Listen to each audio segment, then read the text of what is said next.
Pertama adalah ya namanya kalau Shirley dalam hal ini nomor satunya tetap adalah yang dilakukan itu harus berdasarkan apa yang Tuhan senangi. Dalam hal ini karena Shirley beragama Islam, teman-teman, jadi bagi Shirley ya agama itu tetap adalah nomor satu gitu.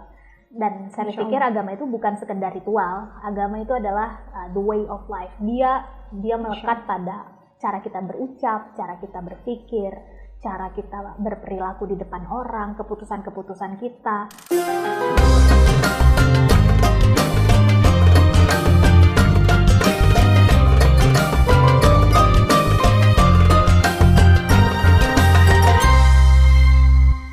Assalamualaikum warahmatullahi wabarakatuh. Teman-teman semua, selamat datang di vlog saya. Hari ini kita mau ngobrol santai, tapi kali ini bintang tamunya ini seru banget. Jadi sebelum vlog ini dimulai ya, kita udah bicara panjang dan kayaknya akan ngobrol panjang sih sebenarnya kalau ketemu sama Shirley Anavita. Shirley, apa kabar? Halo, alhamdulillah kabar baik Kak Uki. Terima kasih banyak nih waktunya Shirley dikasih kesempatan untuk silaturahim ke tempatnya Kak Uki. Alhamdulillah ya, senang banget bisa ketemu sama Shirley.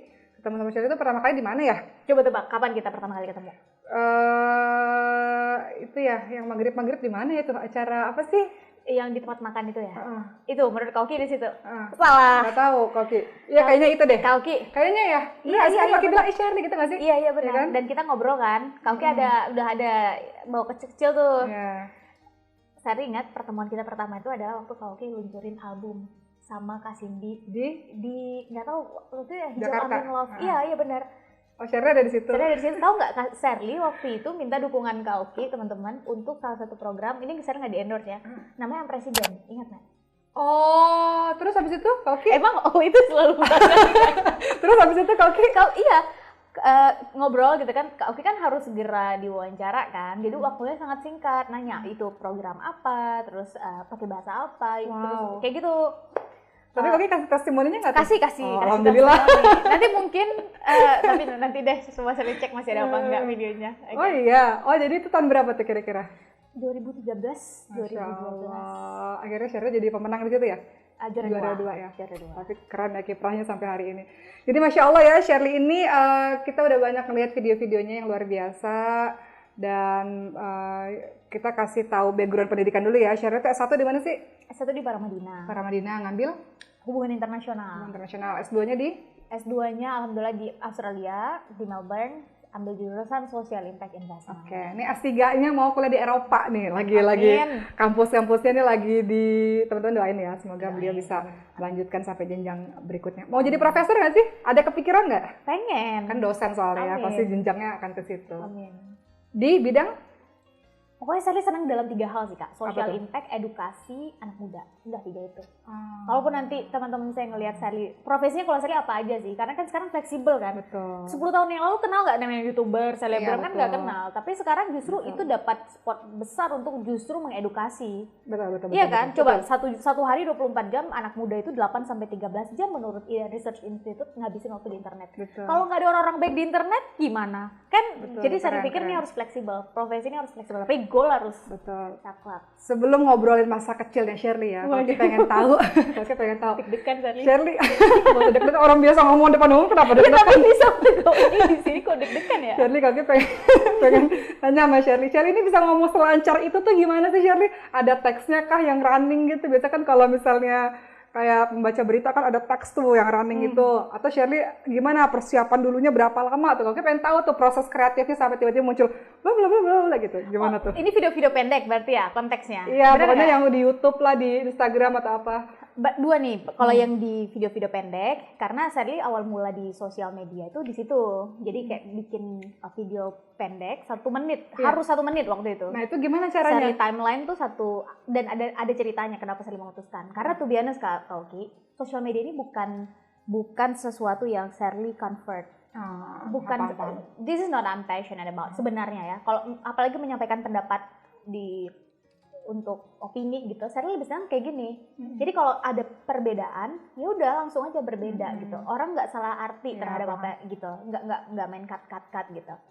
Tapi karena ada situasi dan kondisi akhirnya mengharuskan, dan orang-orang di sekitar akhirnya ngasih tahu bahwa nggak bisa, ini harus disampaikan perspektif lain gitu. Akhirnya karena punya sosial media, akhirnya menyampaikanlah opini itu di sosial media.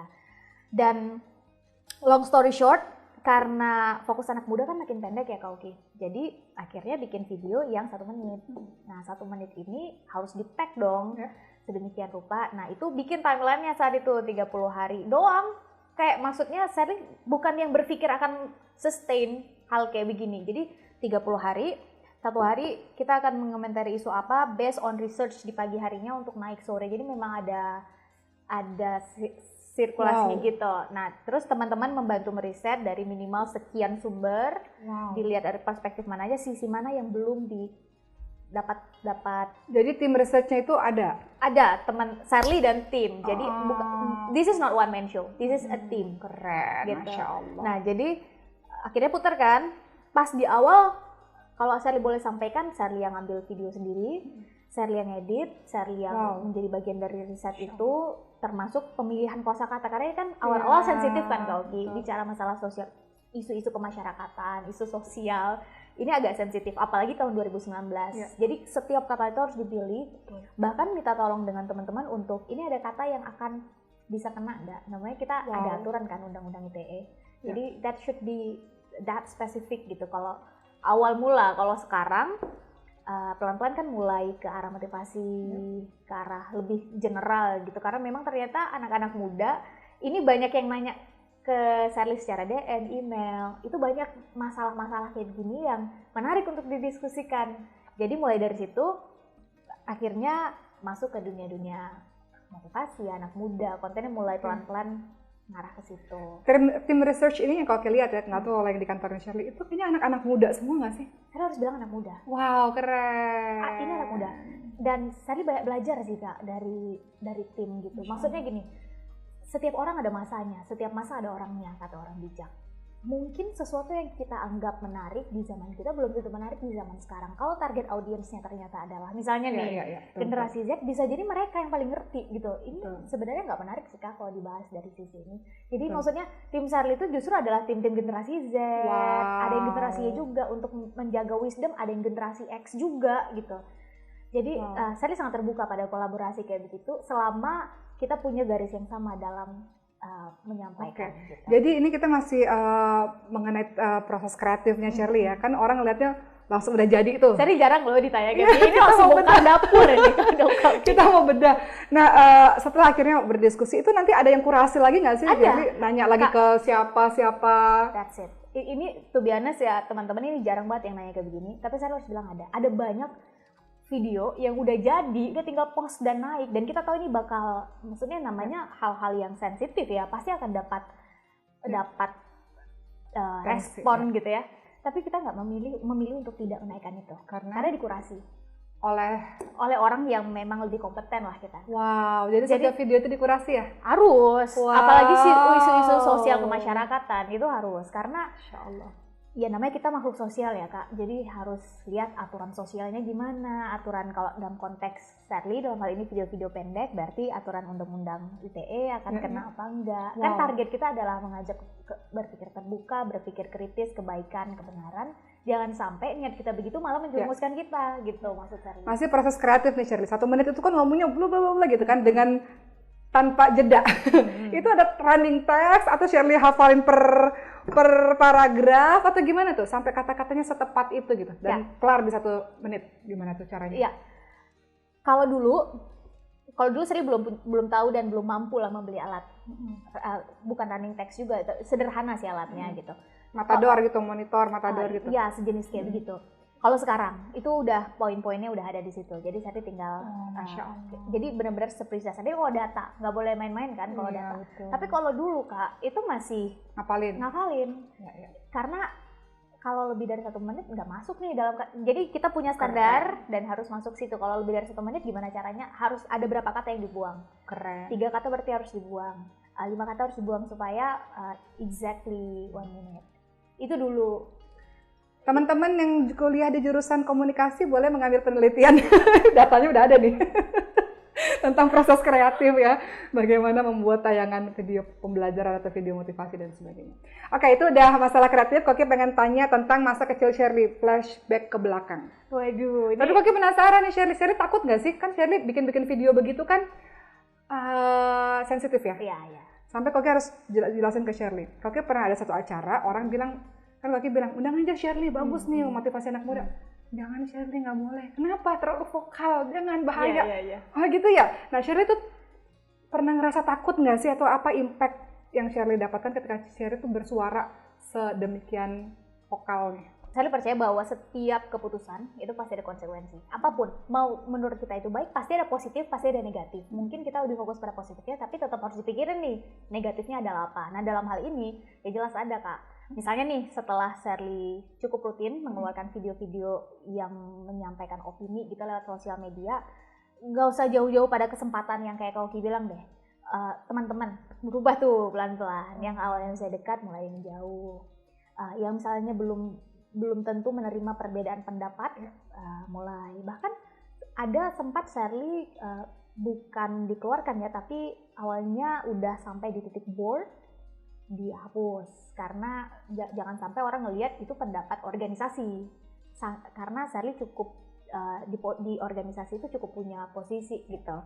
Padahal kan sebetulnya ya kalau kita boleh fair, Shirley menyampaikan di sosial media sendiri gitu, bukan di sosial media yang bersangkutan. Artinya plus minus itu pasti ada, sampai pada yang kayak Koki bilang, penolakan, seolah-olah sudah dapat cap lah gitu dari kelompok tertentu gitu. Saya pikir ini adalah tentang bagaimana kita terbiasa dengan berbeda pendapat. Jangan sampai karena ini dibiasakan bahwa berbeda itu aneh, berbeda itu salah, bahwa mungkin awalnya pendapat kita minoritas dan tidak ter-up gitu di media-media mainstream, kemudian itu dianggap salah, mungkin awalnya kayak begitu. Tapi saya yakin ketika itu disandarkan pada kebaikan dan kebenaran, dan kita bisa bertanggung jawab dengan cara kita berpikir, logika kita, bagaimana kita narik kesimpulan, maka itu pelan, selama konsisten ya, itu akan kebenaran itu kan ada istilah, kebenaran itu nggak perlu membela dirinya, kebenaran itu akan menunjukkan sendiri kebenaran, bahwa dia benar. Itu sih Kak. Jadi yang membuat Shirley berani adalah karena Shirley merasa apa yang Shirley bicarakan dapat dipertanggungjawabkan Secara logika, dan tentunya ada tim-tim di belakang yang juga mengkurasi itu gitu ya. Jadi tidak serta-merta asal bicara saja, tapi segala sesuatu sudah dipersiapkan. Oke, flashback nih nggak jadi nih ngomong flashback ke belakang. Flashback ditarik ke belakang 28 tahun yang lalu. Waduh, Shirley itu lahir di mana? Saya lahir di Aceh. Oh, orang Aceh. Jadi sebenarnya ngomong bahasa Aceh. Ngomong bahasa Aceh, misalnya nyapa nih ya, apa kabar? Agak panjang coba. Misalnya pehaba. Terus. Oh, pehaba. Misalnya nanya, mantan jet, pegahabangan bahasa Aceh. Oh, jet. Gitu. Jadi bisa ya? Masih bisa. Masya Allah. Kak Shirley pengen bilang gini Kak Oki, Shirley ini lahir dan besar di Aceh. Acehnya orang tua Shirley orang Minang. Oh, orang Minang. Acehnya di mana? Aceh Utara. Oh, Aceh Utara di mana? Di Kerunggukuh namanya. Nama desanya Palolada. Tapi Shirley sekolahnya mungkin beda kabupaten dan kota. Sekarang udah jadi tokoh nasional ya. Udah dari tempat yang ujung jauh ya. Sekarang udah di ibu kota. Belajar Kak. Apa sih pendidikan dari ayah itu apa, ibu apa, sampai akhirnya menjadikan Shirley seperti ini? Pendidikan ya? Pendidikan ayah, ibu. Oh, gimana tuh? Yang kalau Shirley boleh flashback, orang tua Shirley itu cukup menekankan tanggung jawab. Gimana kamu bisa bertanggung jawab dengan apa yang kamu putuskan. Contoh konkret misalnya, Shirley pengen sesuatu. Orang tua misalnya nggak setuju, kamu harus yakinkan orang tua. Kalau kamu betul-betul tahu dan kamu tahu bahwa keputusan kamu itu impact-nya apa, positif negatifnya apa, dan kamu berjuang benar-benar nih. Jadi nggak pengen sesuatu, you should pay for that. Bukan uang ya, tapi kamu harus berusaha, kamu harus berjuang dulu untuk dapetin itu. Shirley sampai SMA di Aceh, pengen kuliah ke Pulau Jawa saat itu. Itu salah satu cita-cita Shirley kala itu, karena membaca satu buku yang di buku itu dibilang bahwa melting pot anak muda itu di Pulau Jawa. Dan Shirley pengen banget ada di melting pot, tempat berkumpulnya anak muda itu di Pulau Jawa. Karena kalau kita lihat titik universitas, ini bukan bermaksud mengotak-ngotakkan teman-teman, tapi kalau kita membuka peta universitas itu memang yang paling banyak di Pulau Jawa titiknya. Yang kedua, anak muda kalau cari kerja itu kebanyakan di Pulau Jawa, makanya kumpulnya di situ. Dan yang ketiga, anak muda kalau mencari pengalaman dalam bentuk apapun, entah mau mungkin Kak Oki paham lah mencari kesempatan, itu banyaknya di Pulau Jawa. Ya. Jadi melting pot anak muda itu di Jawa pengen banget ada di melting pot itu gitu. Oke, sekarang saya ada di sini, berarti saya nanti lanjutnya ke sana ya, gitu. Namanya anak muda punya cita-cita kan, punya gairah, oke apa yang harus saya persiapkan? Terkendala masalah finansial. Jadi Sally berasal dari keluarga yang sederhana, Kak Oki. Dan kondisinya saat itu harus sedikit mengalah. Jadi karena adik Sally juga baru lulus saat itu, lulus SD mau naik SMP, dananya kan besar. Akhirnya orang tua bilang, kalau kamu mau, kamu kejar. Caranya mungkin nggak lewat finansial orang tua, tapi kejar beasiswa. Akhirnya dalam satu hari Sally meluangkan waktu tuh untuk ke warnet. Di rumah belum ada internet. Ke warnet minimal 2 jam, Sally cari tuh informasi syaratnya apa aja, Sally harus dan lain-lain. Sampai long story short, Sally udah diterima nih, PIK 1 di Jogja kala itu, di UGM. Setelah Sally lanjut ke sana, diterima ke beasiswa selanjutnya di Jakarta, di universitas swasta kala itu. Awalnya kayak sempat ragu teman-teman, pindah nggak ya? Karena dari sebuah universitas besar negeri yang gitu kan. sekali. Nah, terus pindah ke universitas swasta. Tapi saya ingin sampaikan gini, pada akhirnya ini tentang kamu, ini tentang kitanya. Selebihnya adalah yang menempel di kita. Misalnya kita lulusan mana. Dan saat itu minta bantuan juga sama orang tua, melihat di balik kayak ngebuka tabir lah gitu ya. Di balik ini ada apa sih sebetulnya? Kenapa saya harus memilih ini? Minta bantuan sama mentor, orang tua. Akhirnya dipilihkan. Jadi kalau yang Sally boleh flashback 28 tahun, ketika kamu memutuskan sesuatu, kamu harus bertanggung jawab dengan keputusan itu. Jadi nggak ada istilah tuh kan, dulu orang tua yang milihin saya. Kan saya nggak bisa kuliah karena karena saat kita terus playing victims, making excuse, kita nggak akan kemana-mana. Itu salah satu ajaran, prinsip kali ya. Ketika kamu ngelihat kesalahan, bukan ngelihat orang bukan nunjuk orang 4 jarinya ke kamu. What you have done, apa yang ada pada diri kamu yang bisa diubah. Bisa jadi itu perubahan kecil, tapi ketika dilakukan bisa jadi itu besar. Yang kedua, reward and punishment. Sesimpel itu sih Kak. Mau sesuatu, oke, kamu melakukan ini. Jika A maka B gitu. Jika kamu mau belajar sekarang, kamu boleh dapat sepeda. Mau meja belajar baru, oke, kamu boleh dapat meja belajar baru kalau, jadi itu yang membuat Sally ngerasa sampai sekarang bahkan, apa yang akan saya dapat misalnya ya, kalau saya rebahan dalam 1 hari berapa jam gitu. Jadi logika berpikir kayak begitu. Mungkin dengan segala kekurangan dan kelebihan, otomatis kan kita belajar ya seiring bertambahnya usia, berjalannya waktu. Sally merasa bahwa ini tetap harus diseimbangkan. Artinya kadang-kadang situasi dan kondisi nggak seperti itu. Nah itu yang akhirnya Sally belajar. Dan menutup semua itu, Sally ingin sampaikan bahwa karena Sally lahir dan besar di Aceh, itu kan lingkungan yang memang kita sama-sama tahu itu lingkungannya syariah kan gitu ya. Jadi dari kecil untuk terpapar dengan ilmu agama, Sally bukan berasal dari keluarga ustadz atau yang berlatar belakang kiai gitu, enggak Kak. Sally sekolah biasa, malam nyantri kalong gitu. Dari Kak Oki mungkin tahu ya, jadi belajar kitab ke balai pengajian gitu, kitab-kitabnya Sally pelajari. Cuma kalau pagi Sally sekolah biasa. Itu juga win-win solution. Sally pengen banget masuk pesantren Kak Oki. Itu sampai nangis loh mintanya, tapi orang tua nggak kasih. Nanya dong, kenapa nggak dikasih kan gitu? Jawabannya adalah, ini menarik sih, menurut Sally ya, sebagai perempuan dan calon ibu. Kamu itu punya cita-cita setelah SMA mau merantau. Terlepas itu diizinkan apa enggak oleh Allah, tapi kalau kamu merantau, maka bukankah waktu kamu bersama kami hanya sampai SMA? Gitu, pola pikirnya saat itu kayak begitu. Jadi izinkan kami menyelesaikan tanggung jawab kami tanpa kami harus kehilangan waktu-waktu bersama kamu. Kamu boleh deh malamnya kamu belajar. Bahkan ayah yang ngantar tuh. Ayah yang ngantar jam 11 dijemput. Kan jam 11 kan waktunya istirahat ya kalau di pesantren. Dijemput, Sally dijemput. Nanti besoknya udah sekolah lagi. Jadi Sally kalau udah jam 11 jadi, pulang. Sekolah biasa sampai jam 11 maksudnya? Enggak, jadi pagi. Sally kan sekolah biasa tuh full day sampai jam 5. Jam 5 pulang. Udah maghrib kan. Bersih-bersih, istirahat, jam 6 udah maghrib, Sally diantar ke pesantren. Sampai? Jam 11. Itu ngaji kitab dan lain-lain. Jam 11 kan rata-rata kalau di pesantren istirahat tuh, nanti bangun jam 3. Bagian itu mungkin yang Sally nggak dapat. Jam 11 Sally pulang, Sally nggak belajar lagi teman-teman. Sally udah istirahat, nanti baru bangunnya lagi jam 3, jam 4. Di situ Sally baru bisa belajar, karena udah capek kan. Wow. Itu Udah SMP gitu terus. SMA. SMP SMA kebiasaannya begitu. Masya Allah. Jadi ngerjain PR, kalau besok Masya Allah. ulangan ya belajarnya jam 3. Gitu. Karena udah capek Kak, di jam 11 pulang Masya Allah. udah nggak sanggup. Makanya Shirley itu waktu itu ikut dai cilik ya, dai cilik nggak sih? Dai cilik Dai di cilik. SMP. Masya Allah. Dacil, pemilihan dai cilik itu. Masya Allah. Sekarang stasiun TV-nya udah berubah sih. Iya, iya, Terus iya. waktu kuliah dai muda pilihan. Masya Allah, akhirnya jadi yang presiden itu ya? Abis itu beberapa tahun kemudian saya ikut President. Mungkin karena passion kali ya dalam dunia itu. Oke, Shirley, anak daerah pindah ke Jakarta, pasti ada dong yang berbeda, culture shock.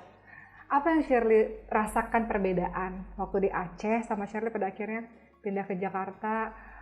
Apa yang berbeda antara Aceh dan Jakarta? Pertama pasti budaya ya. Budaya di Aceh itu lebih segala sesuatu dilihat dari sudut pandang agama. Memang udah orang-orangnya begitu.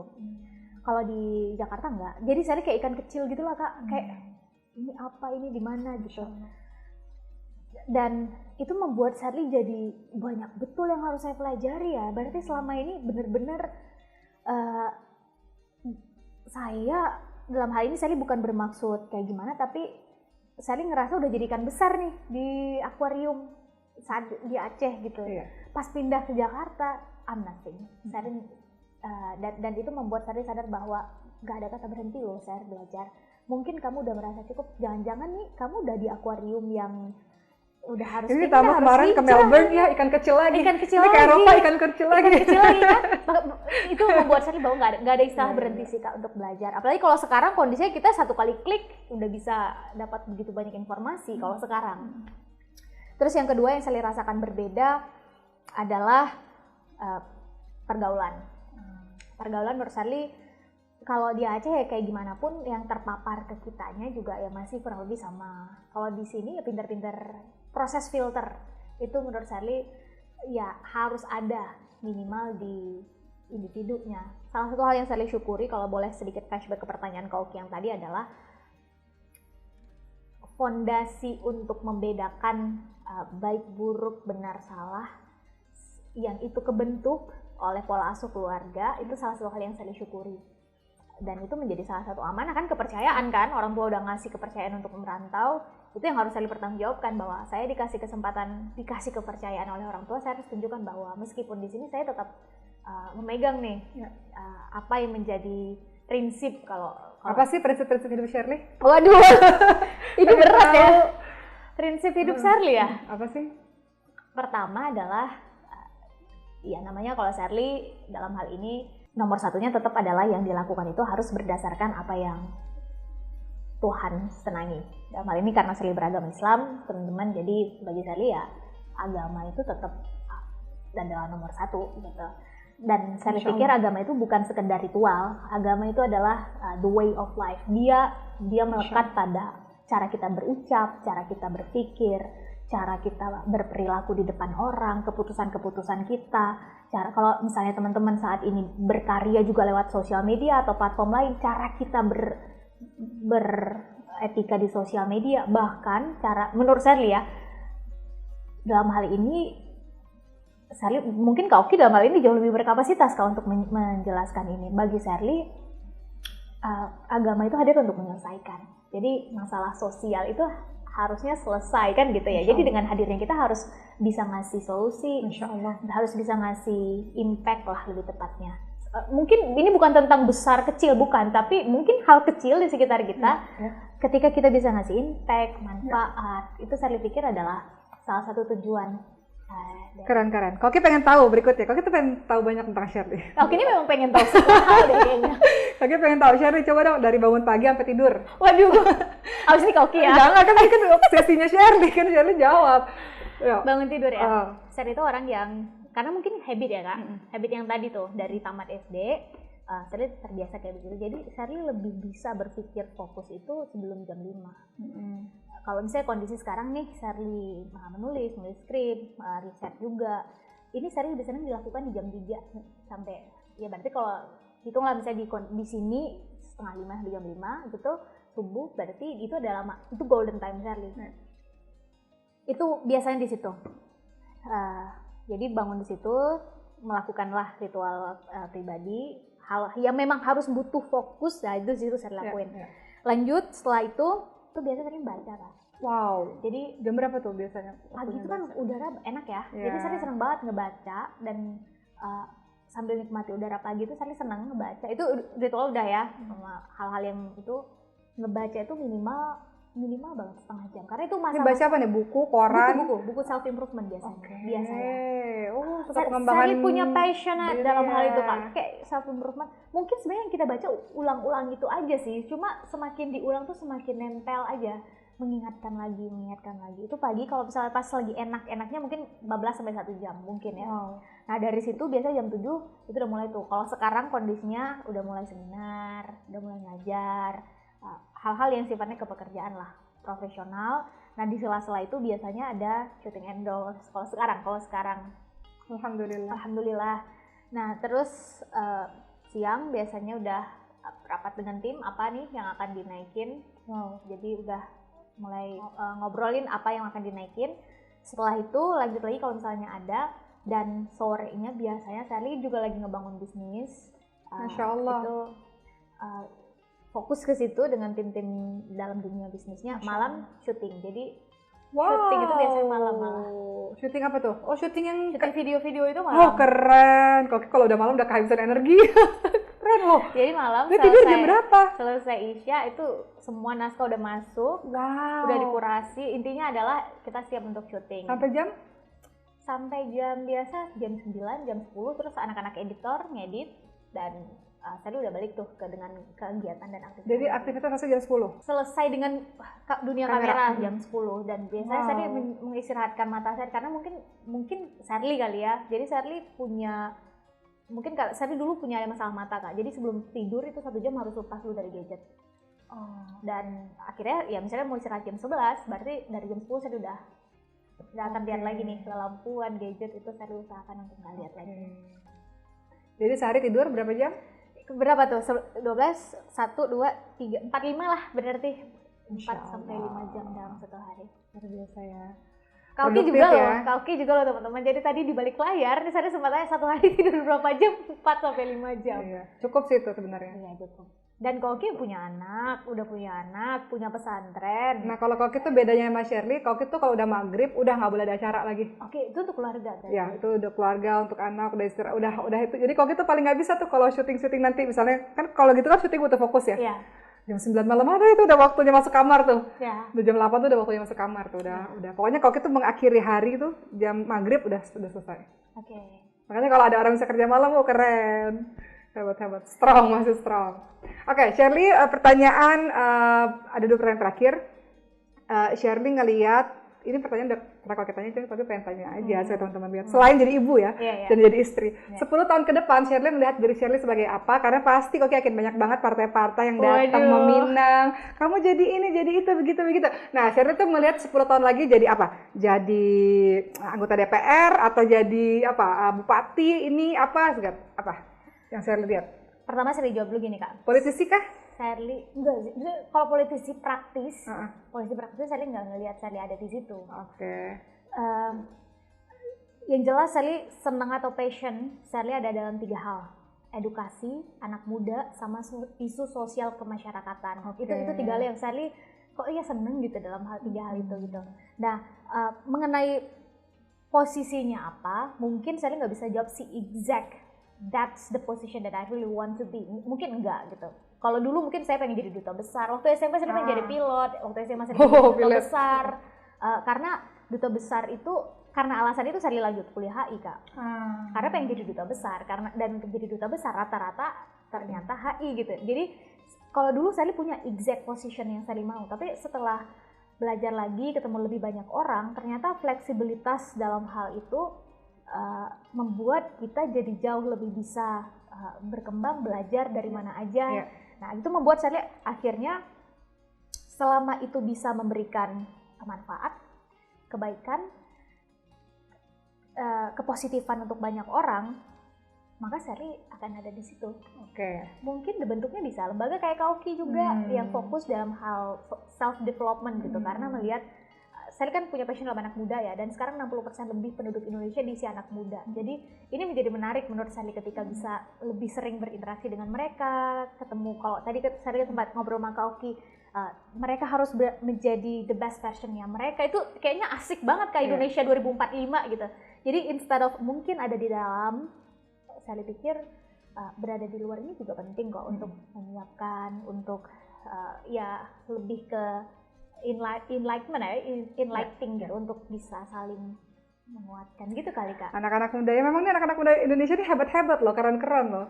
Jadi harus lebih banyak Shirley lainnya juga yang punya semangat, tidak hanya untuk dirinya sendiri, tapi semangat untuk mengajak yang lain juga untuk bertumbuh dan berkembang. Shirley, pertanyaan terakhir, apa yang paling Shirley khawatirin terhadap anak-anak muda, dan apa pesan-pesan Shirley untuk seluruh anak-anak muda yang nonton? Waduh, ini dua loh itu. Sebenarnya masih ada satu pertanyaan tiba-tiba muncul di sini, tapi dua dulu deh. Apa yang paling saya dikhawatirkan ya? Sebenarnya ini tuh untuk Shirley juga loh Kak. Kan Shirley misalnya masih dalam masuk ya dalam. Kok juga masih anak muda kok? Iya. Kan kita milenial, 40 tahun ke bawah. Berarti untuk kita. Pertama adalah kalau kondisinya sekarang ya Kak. Pertama adalah berpikir kritis. Kalau Shirley, karena ini nggak ujuk-ujuk tiba-tiba berpikir kritis. Kita harus melihat bahwa sejarah bangsa kita ini kan lama dijajah kan ya Kak, berabad-abad, dan ini meninggalkan satu kondisi psikologis di mana kita punya inferiority complex. Betul. Kayak apa yang juga ya udah, iya kayak gitu, tanpa mempertanyakan. Critical thinking ini kan adalah mencari kekurangan untuk menguji kebenaran. Sebetulnya kan gitu. Nah, dengan kita sekarang terpapar begitu banyak informasi ya nggak sih, sosial media sekarang, harus kita akui generasi alpha, mungkin anak-anaknya Kauki udah mulai terpapar gadget misalnya, atau kawan-kawan kita yang anak SD misalnya mau nggak mau sekarang udah pendidikan online, ini harus punya, saya pikir. Dan ini saya pikir mungkin tantangan kali ya, bukan masalah yang saya khawatirkan. Nah, saya bersyukur ketika ini semakin sering disuarakan oleh banyak orang, sehingga kita makin aware nih, ini ada bagian yang harus kita sama-sama selesaikan. Yang kedua, yang saya khawatirkan adalah empati kan. Empati itu pelan-pelan hilang ketika semuanya jadi serba bisa digantikan oleh artificial intelligence. Dan apa hal yang nggak bisa digantikan artificial intelligence? Empati, bener nggak? Kalau masalah logika, misalnya nih, 1+1 2, bahkan mereka bisa lebih cepat loh Kak, menurut Shirley ya. Dan semakin kita ngasih banyak input, mereka akan jauh lebih bisa mengungguli. Tapi kalau empati nggak bisa. Dan sisi ini yang menurut saya sisi kemanusiaan ini yang menurut Shirley harus kita jaga. Dan Shirley mulai khawatir juga ke diri Shirley, ke anak-anak Shirley, ke lingkungan Shirley, wilayah Shirley, ke bangsa dan negara. Empati ini harus dijaga, dan harus kita semua harus menjaga empati ini. Terakhir mungkin yang ketiga yang Shirley khawatirkan adalah ketika kita mulai berpikir individu, dan arahnya memang ke sana, membuat ya bodo amat. Kalau ya nggak apa-apa di sana korupsi, yang penting kan saya nggak masuk ke sana. Ya nggak gitu pola pikirnya, bahwa di sana korupsi itu impactnya secara langsung maupun tidak adalah ke kita gitu. Ya nggak apa-apa mereka berbuat jahat, kan saya nggak, yang nggak gitu. Jadi saya pikir ini menjadi PR kita semua, dan jujur membuat saya khawatir. Dan salah satu alasan kenapa saya memulai juga 2 tahun yang lalu di sosial media adalah karena melihat 3 hal ini. Dan harus lebih banyak lagi saya pikir orang yang kayak Kauki, kayak adik-adik Kauki, ini harus lebih banyak lagi, sehingga hal-hal baik positif tadi yang di tengah saya pikir gitu. Dan saya yakin bahwa power itu kan bisa diartikan banyak, ilmu power, kekuasaan power, finansial power, keterkenalan itu power itu harus ada di tangan orang baik. Dan semoga kita semua yang menonton ini adalah orang-orang baik gitu. Nah, ini kita bisa belajar banyak ya. Shirley ini bergerak karena memang ada landasan empati, simpati, perhatian besar kepada masyarakat. Jadi hidup ini nggak melulu soal diri kita sendiri. Kata Rasulullah, khairun nas anfa'uhum linnas, baik-baik orang adalah orang yang bermanfaat untuk orang lain. Kalau kita masih sibuk dengan diri kita sendiri, bermasalah dengan diri kita sendiri, nggak selesai dengan diri kita sendiri, bagaimana kita bisa memikirkan umat ini atau bangsa ini. Jadi mudah-mudahan dengan jawaban-jawaban dari Shirley, teman-teman bisa belajar banyak bahwa kita butuh nih, bangsa ini butuh diisi oleh orang-orang baik, dan itu diawali dari anak-anak muda yang sekarang. Teman-teman tanggung jawabnya apa? Teman-teman belajar dengan sungguh-sungguh.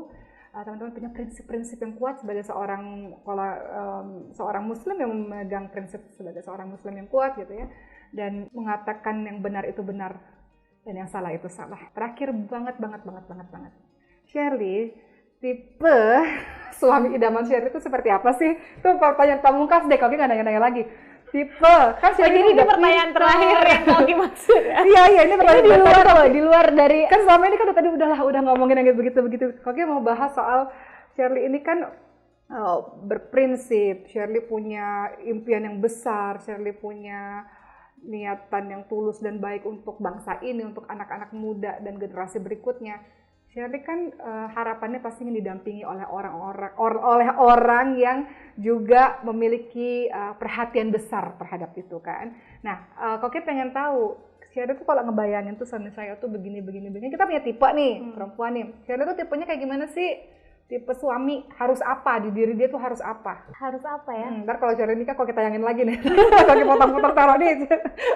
Bener nggak ada nih? Yang pastinya punya visi yang sama ya kan. Itu yang paling pertama. Yang kedua visinya apa? Visi yang tadi kita omongin sih. Sepanjang itu. Yang tadi teman-teman kita diskusikan kurang lebih kayak begitu. Mengenai secara spesifik saya pikir ya dia adalah yang baik, yang agamanya baik, yang pendidikan sabar. Saya nggak mematok pendidikan. Yang berpikiran terbuka, yang cukup fleksibel, tapi punya prinsip pastinya. Ya itu sih Kak, apalagi sabar yang gitu-gitu aja. Jadi nggak yang punya ekspektasi terus, nggak. Saya pikir jauh lebih ke Shirley-nya aja yang mempersiapkan diri. Kita doain ya Shirley ya, mudah-mudahan Allah anugerahi yang baik supaya bisa mendampingi dan mewujudkan segala cita-cita besar. Jadi ada satu pepatah yang mengatakan begini, orang-orang kecil itu membicarakan hari-hari kejelekan orang lain. Membicarakan terus masalah orang lain. Orang yang biasa-biasa saja yang membahas mengenai peristiwa hari-hari. Tapi orang-orang besar biasanya mereka akan membicarakan hal-hal yang ke depan, visioner. Apa yang ingin dilakukan untuk bangsa ini, untuk negara ini, untuk agama ini, dan sebagainya. Dan itu ada di diri seorang Shirley. Jadi Shirley semoga selalu sehat dan produktif dalam membuat video-videonya. Insya Allah. Dan doakan semoga Shirley bisa istiqomah di jalan kebaikan ini. Dan makin banyak orang-orang yang juga menjadi Shirley selanjutnya. Shirley, makasih ya. Terima kasih Kak Oki kesempatannya. Terima kasih telah nonton. Komen di bawah kira-kira mau wawancara sama siapa lagi ya di studio baru ini. Oh ya, studio ini nih dari Rumah Sabin. Ini Instagramnya. Makasih teman-teman semua. Assalamualaikum warahmatullahi wabarakatuh. Waalaikumsalam warahmatullahi wabarakatuh.